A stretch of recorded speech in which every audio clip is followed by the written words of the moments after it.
ఒకరోజు గోలోకంలో రాధారాణి మొదట తాను వెన్న తిని ఆ తర్వాత ఆ ఎంగిలి వెన్నను శ్రీకృష్ణుడికి తినిపిస్తుంది. దీనిని చూసి శ్రీధామ అనే భక్తుడికి చాలా కోపమొచ్చింది.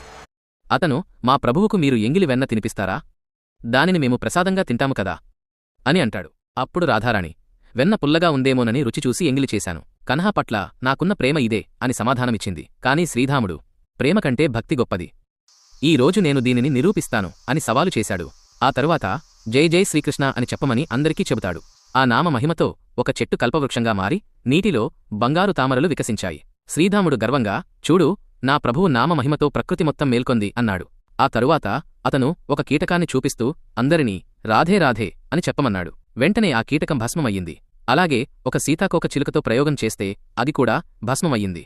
అప్పుడు శ్రీధాముడు, చూడండి, రాధేనామం జపిస్తే నాశనం తప్పదు, కాబట్టి శ్రీకృష్ణుడి ముందు రాధానామం తీసుకోకూడదు అని చెప్పి కృష్ణుడిని ఇలా అడిగాడు. ప్రభూ, ఇప్పుడు మీరే చెప్పండి.